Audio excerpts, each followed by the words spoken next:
10 ఏళ్లలో కేంద్ర ప్రభుత్వం ఎంత ఒత్తిడి తెచ్చినా నాగార్జున సాగర్ శ్రీశైలం ప్రాజెక్టులను కృష్ణా మీద ఉన్న ప్రాజెక్టులను మనం ఢిల్లీకి అప్పజెప్పకుండా కాపాడినాం. కానీ 2 నెలల్లోనే వీళ్ళు ఆ ప్రాజెక్టులను ఢిల్లీకి అప్పజెప్పిండ్రు.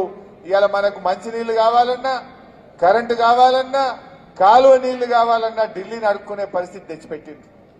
అవగాహన రహిత్యం. ఇక్కడ ఎన్నికల రోజు పోలింగ్ రోజు పొద్దున్నే నాగార్జున సాగర్ భూభాగం మొత్తం తెలంగాణలో ఉంది.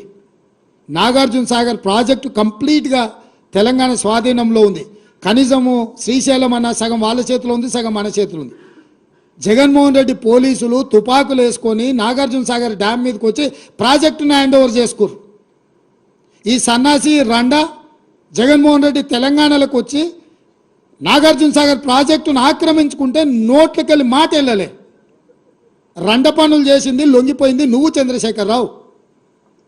నువ్వు రండగాడి కాబట్టి జగన్మోహన్ రెడ్డి వచ్చి నాగార్జున సాగర్ మీద తుపాకులు పెట్టి ప్రాజెక్టును హ్యాండ్ ఓవర్ చేసుకుండు.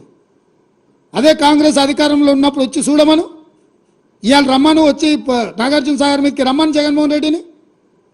నువ్వు రండగాడివి, జగన్మోహన్ రెడ్డికి ప్రాజెక్టును తాకట్టు పెట్టి తుపాకులు తీసుకొని వచ్చి నాగార్జున సాగర్ డ్యామ్ను ఆక్రమించుకుంటే పల్లెత్తు మాట మాట్లాడలేదు. నువ్వు పోయి కేంద్ర ప్రభుత్వానికి ప్రాజెక్టులను హ్యాండ్ ఓవర్ చేయడానికి నిధులను కేటాయించినోడు నువ్వు వచ్చి మమ్మల్ని బదనాం చేస్తావా, మా మీద మాట్లాడతావా?